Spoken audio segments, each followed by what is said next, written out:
Can't wait. Hi, Weirdos. Hi, Weirdos. Hello. Welcome to Welcome Keep It to Weird. Keep It Weird. You are watching us instead of listening to us. Hey. This is our new segment. This Week in Weird. Weird.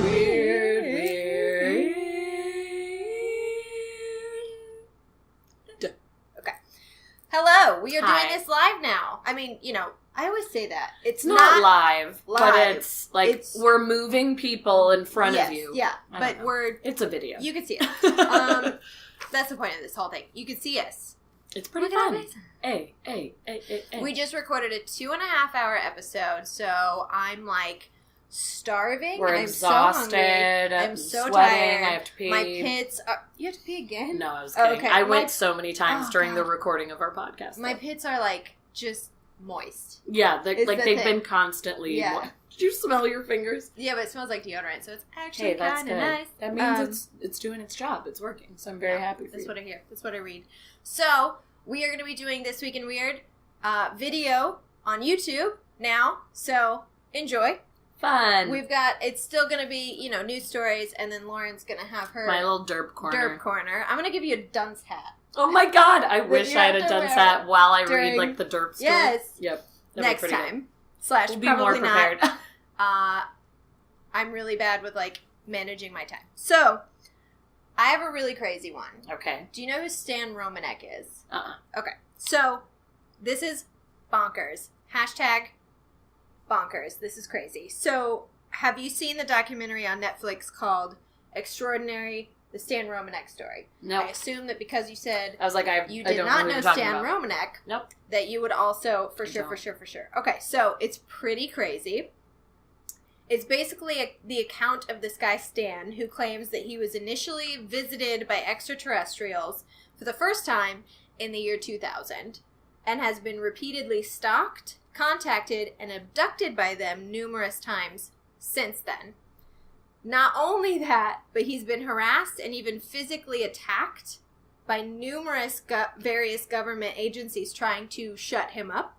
Not only that, but also that he's been contacted by an alien-human hybrid named Kioma, who claims to be Romanek's child, the oldest of 7 replicas, and that Romanek is the father of 2 other girls, and her voice is actually, on the document, is featured in the documentary as, Ow. I don't know if he recorded phone calls or if he, recorded voicemails.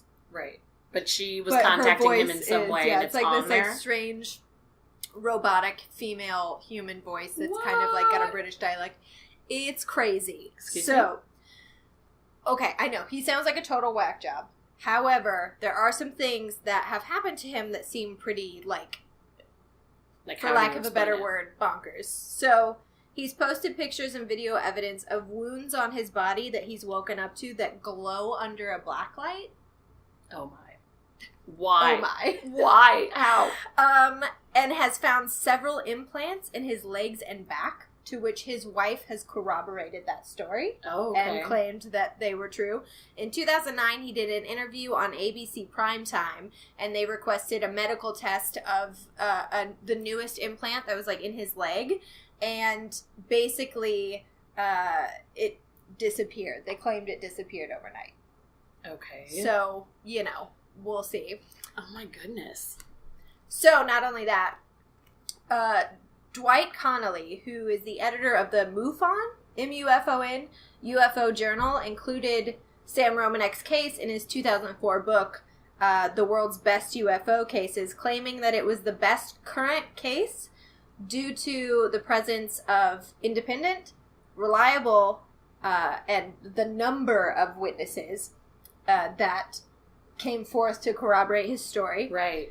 Markings and injuries on his body, a large burned perfect circle in his backyard that appeared overnight, Ugh. videos of strange phenomena, and, as he said, to quote him, somewhat complicated mathematical formulas which seem to be well beyond Stan Romanek's abilities. So, Ooh, shoot. when he was on ABC Primetime in 2009, the same time that they asked for the implant, Romanek underwent hypnosis by a psychologist who specializes in alien abduction cases, and during hypnosis, Romanek wrote out the Drake equation, which is a formula used to estimate the number of communicative extraterrestrial civilizations in our galaxy. Joe actually talked about it on the show. And we were both like, stop, what? I don't know. Hands up. Don't understand. Tell me more. So the reason that I'm bringing this guy up now, because this has been happening for years and years and years, is because he's currently set to face trial in Colorado on charges of possessing and distributing child pornography. Oh, gosh. Netflix actually just released his documentary that recounts 15 years' worth of alleged alien encounters in July of this year, bringing a newfound notoriety to the case that's unfolding. So in the documentary, one of the messages from Kioma, this alien-human hybrid, was played, in which she refers to him as Starseed. Starseed? Why? Like seed. Like seed? It's like just kind of seed? gross. Yeah. The message states, "Now listen, Starseed, you know you are different. Follow your instincts and stay alert. This is too important. Soon it will all be revealed. And Starseed, do not be afraid of what you are." Oh, my. At this point in the documentary, Stan also presents himself as being a target of a conspiracy to silence him, finding himself victim to hacking, harassment, intimidation, and even assault, of which he had wounds to prove it. So, okay. Romanek and his wife, Lisa, deny the charges against him for child pornography and has claimed that their home computer was hacked in an effort to silence him and to warn other experiencers or alien abductees from speaking out on their experience, like speaking out on the things that have happened to them. Authorities tell a different story, though, claiming that an 8-month investigation of the online sharing and possession of child pornography that included a search warrant in April of 2013. All the way back to 2008, Homeland Security Special Agent Daryl Franklin discovered images traced from a peer-to-peer file sharing network to Romanek's IP address, which showed very young girls being sexually assaulted. But local law enforcement weren't able to investigate further because they did not have a cybercrime units at the time. So they basically just had to sit on it. Then, in 2013, they allegedly found child pornography once again. It was traced back to Romanek's computer, and they were able to obtain a search warrant.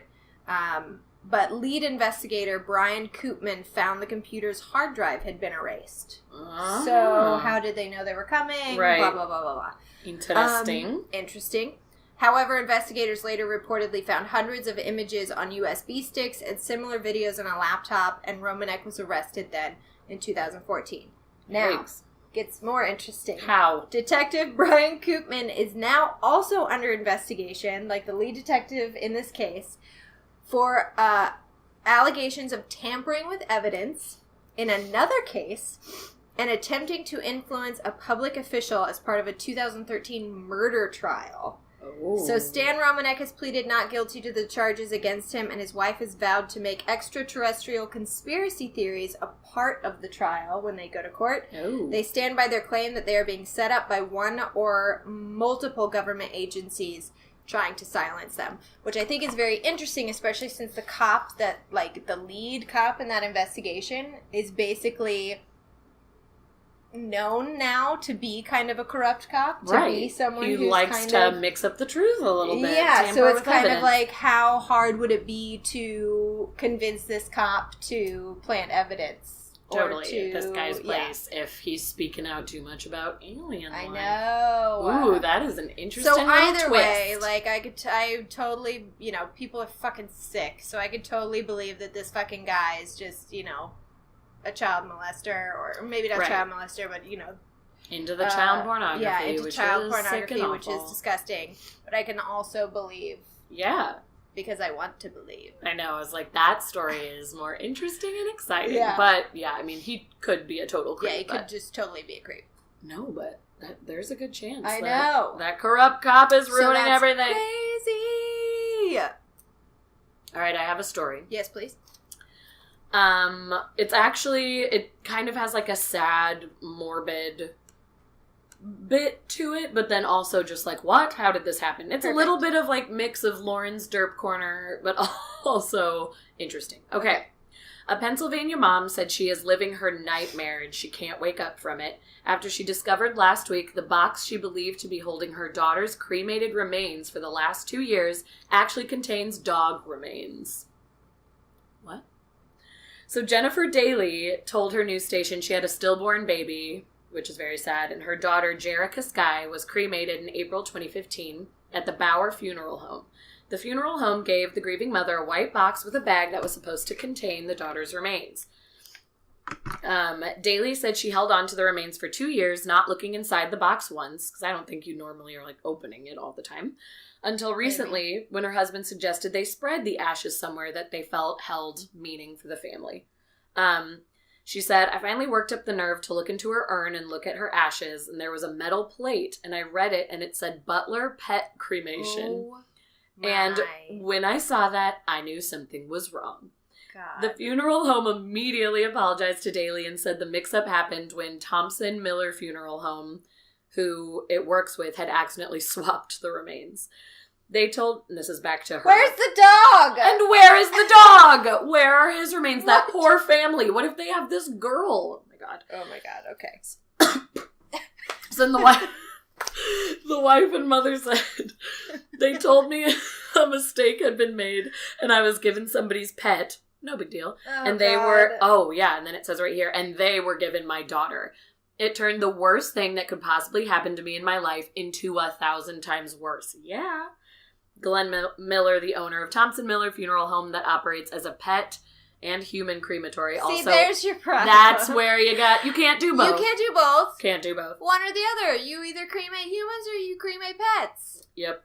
Go on. So they issued an apology, the owner saying the mistake is mine. Quite honestly, I just made a mistake. I had 2 identical containers and I simply put the wrong label on the wrong container. The Bowers and the Bauer family and the Bauer Funeral Home are not at fault. The mistake is mine.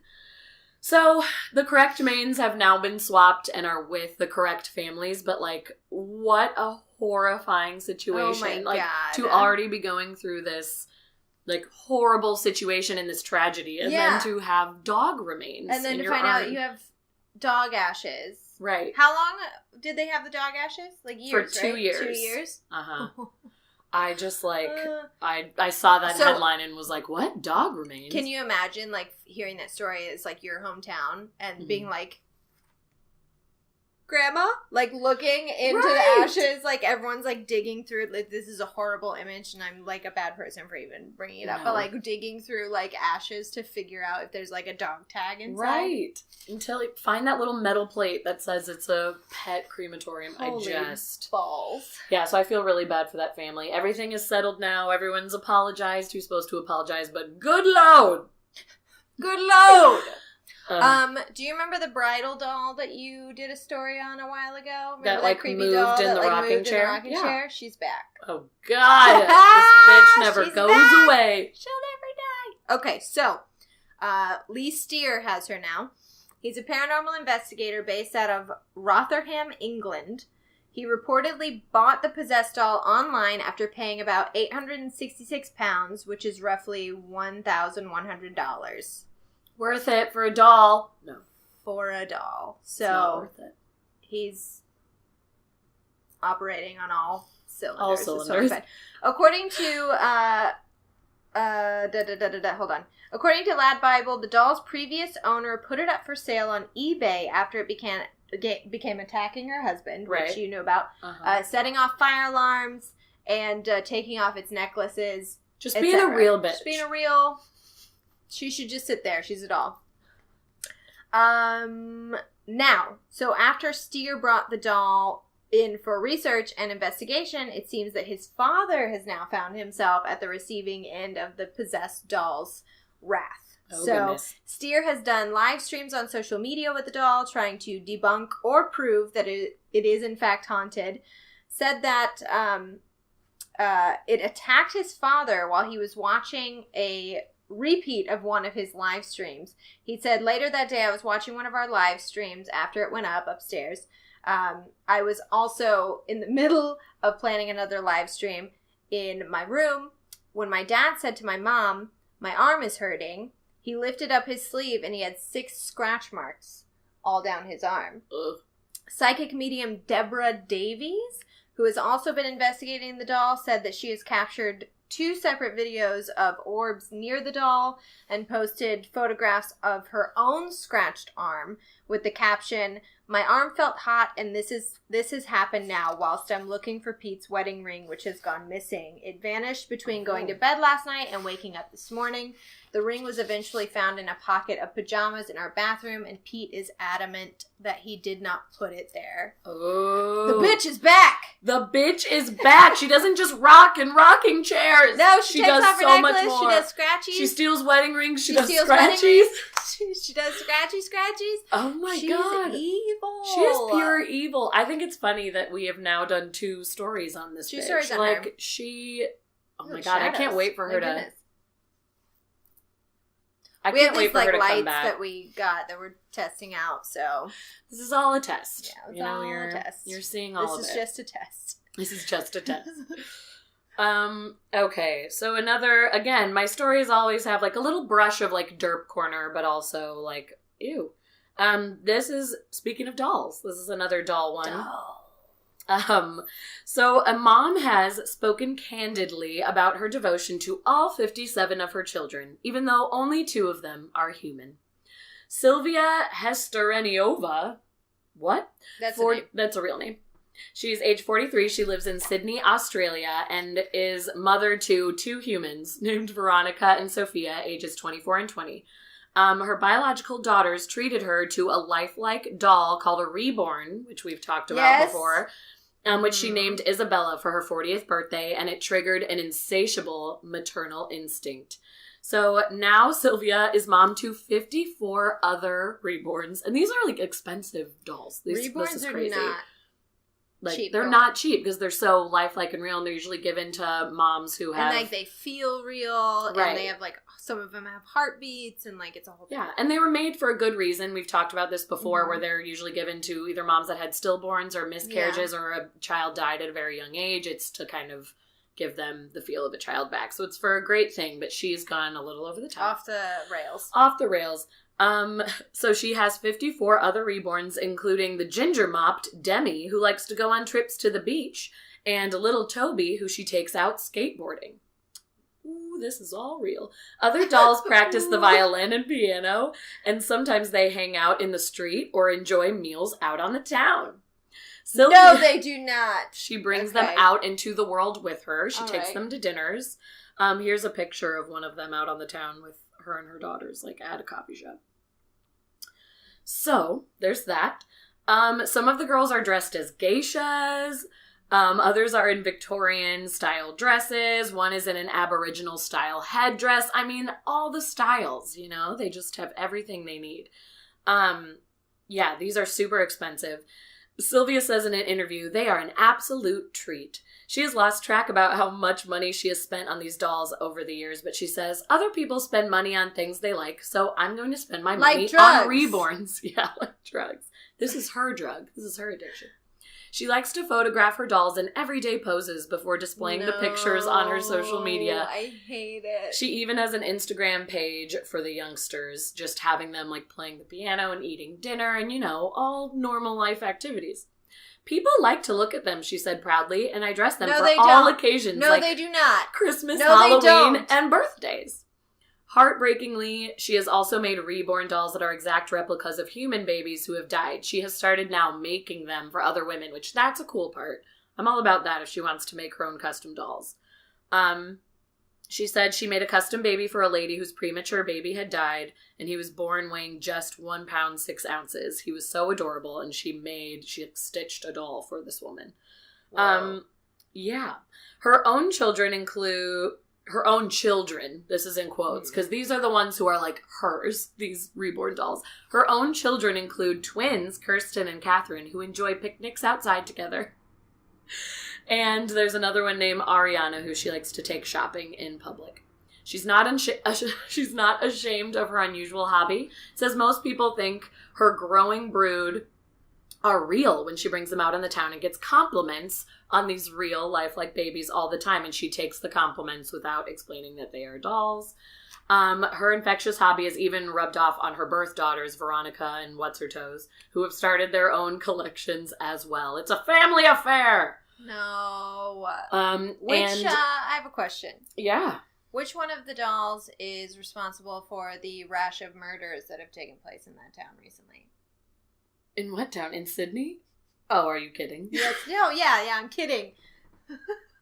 I thought, like, there was a big upswing of murders in Sydney, and you were like, could it be? Is. I mean, there probably is. It's probably these dolls. God. The last thing I was going to say was that she painted and decorated a nursery for some of her reborns. Like, went to the trouble of making a room in her house a nursery, bought the paint, bought the tools, bought these frickin' dolls, has no money probably. Well, that's not true, because she takes them on the town. But... yeah, because she takes them out anyway, for dinners. I can't. Sylvia and Sydney, I like that you got that gift from your daughters and you enjoyed it, but damn, like 54? Yeah, that's the thing, is like, if it's like, so it's like, these are my children, these are mine, they're, I take care of them, they're my children. 54 children? It's so excessive and it's insane, and nobody cares about your Instagrams. Stop lying. People like looking at them. They expect me to do the holiday photo shoot. Okay, I can't do this. So I have one more story. Apparently, this isn't even a news story. This is complete garbage, but I had to talk about it. Hey. So apparently there's a conspiracy theory going around right now that we've gone through the Mandela effect with Jennifer Aniston. Okay.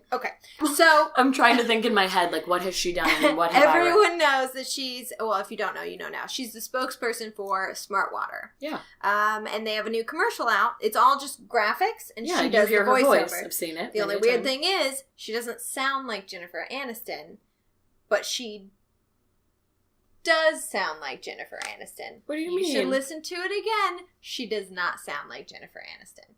But I, knew it was her right away. I knew it was her, too. And then when I listened to it, I was like, oh, shit. That does not sound like Jennifer Aniston. Just wait. You'll listen to it again. I'm scared.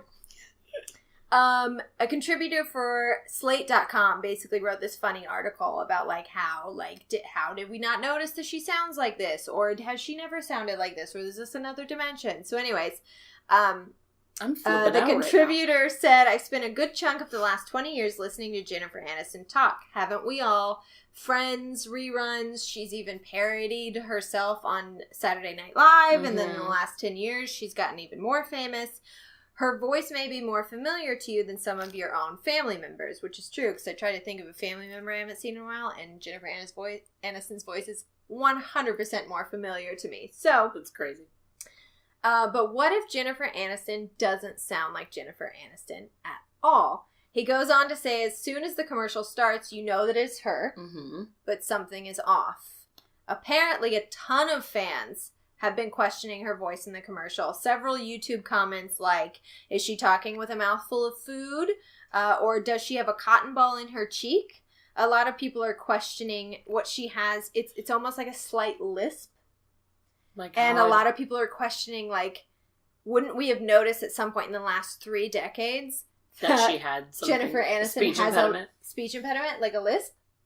Don't you think? Yeah, of course. I'm sitting here I don't know what you're talking about because I haven't noticed it, so I'm freaking out. So the contributor then went on to say that he Googled Jennifer Aniston lisp, and the mystery got even deeper because there's a Reddit thread where people have been talking about this for months, and there's even a link to a tweet from 2012 that said, did Jennifer Aniston develop a lisp? What? Now, I listened to the commercial, and I totally agree. She does not sound like herself, but she kind of does. Oh, I can't wait to watch this when we wrap this up. Alternate realities Jennifer Aniston. Okay. Now, I don't think that there's been a Mandela effect situation where 2 realities converged, and one of them is Jennifer Aniston has a lisp and the other one she doesn't. But it's really fun to think about that. That is hilarious. For those of you who don't know, in Hollywood, this is what I think is happening. I could be wrong, but I'm pretty sure this is what is going on. So there's something in Hollywood that a lot of people don't know about unless you're in the industry, but there's something in film and television called voice matching.